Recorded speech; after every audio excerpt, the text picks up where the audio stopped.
Assalamualaikum guys, welcome back. Ada member-member kita yang tag satu video dekat aku ni, yang mana masa awalnya aku bagi tahu yang video ni sebenarnya video lama. Kalau korang perasan, kalau ada cerita yang libatkan individu ni, aku akan gunakan footage-footage daripada program ni untuk B-roll aku.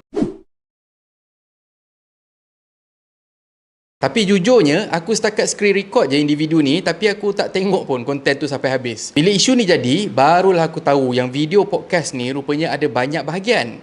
Tapi apa pun, lepas makin ramai yang tag aku dan juga recommend kat aku untuk ulas pasal isu ni dekat Facebook dan juga Instagram, aku decide untuk share dengan korang pandangan aku.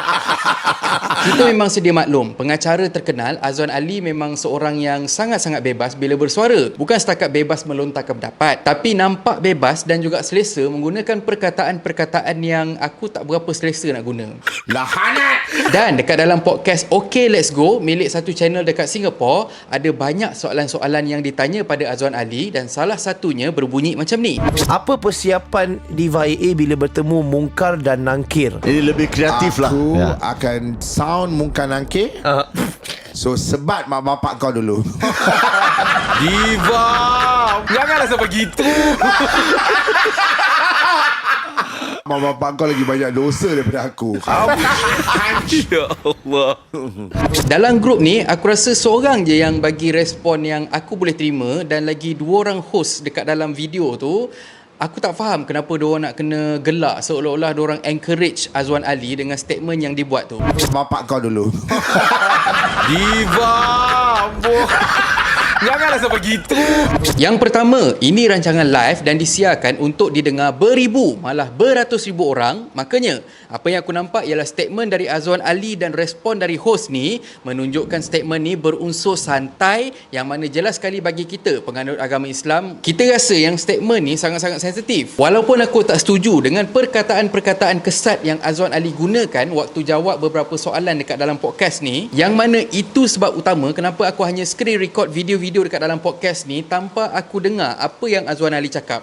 Tapi pada aku, kenyataan pasal Munkar Nangkir ni sangat-sangat tak boleh diterima. Statement tu satu hal lah kan. Satu lagi, host-host tu pula boleh pula bantai gelak macam kelakar sangat. Nasib baik yang seorang lagi tu, dia tegur secara santai.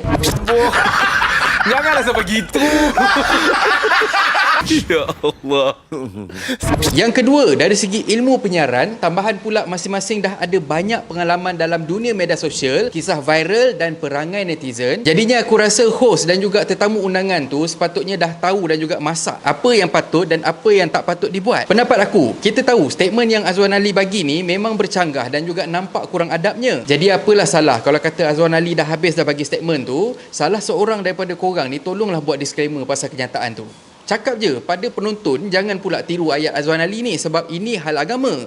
Dalam podcast Sembang Angka antara aku dan juga J Hunter sebagai contoh, setiap kali kalau kata ada kisah yang berkait dengan amalan-amalan khurafat ataupun yang bertentangan dengan ajaran Islam, lepas tu aku dengan J akan ulas dan kami akan buat disclaimer ataupun penerangan asas ikut hukum dalam Islam. Kalau kata aku ataupun J tak pasti, waktu itulah aku akan kacau kawan-kawan aku yang ada ilmu lebih sikit dalam bidang agama. Sebagai contoh, Amin Idris. Ketiga, hal-hal yang berkait dengan ilmu gaib ni kita tak boleh buat main. Kita sendiri pun tak tahu apa nasib kita dekat sana nanti. Tapi apa yang kita boleh buat, kita sama-sama sedarkan saudara si Islam kita untuk beringat dan tak buat dosa kering. Kita tak nak dekat dalam dunia ni orang bagi kita sotong. Dekat sana nanti kita jadi sotong bakar pula.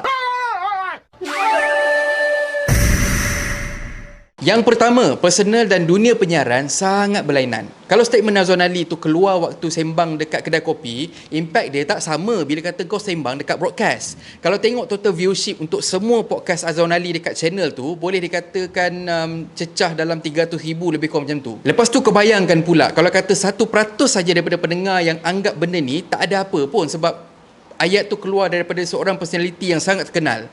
So korang bayangkan berapa banyak pula lawak hamba ni akan dibiasakan. Jadi sebagai host, aku sebenarnya harap yang diorang ni lebih bijak dan fikirkan sekali kesan daripada apa yang kita cakapkan kepada netizen. Dan bukan hanya fikir pasal rating dan nak jaga hati tetamu undangan sahaja. Rating tak boleh bawa ke kubur, tapi kesan dari apa yang kita sampaikan pada viewers tu, itu yang akan jadi penentu bila kata kita dekat sana nanti. Pada Azwan Ali, sementara masih ada masa, tolonglah fikir apa impact pada setiap ayat yang terkeluar dari mulut kita.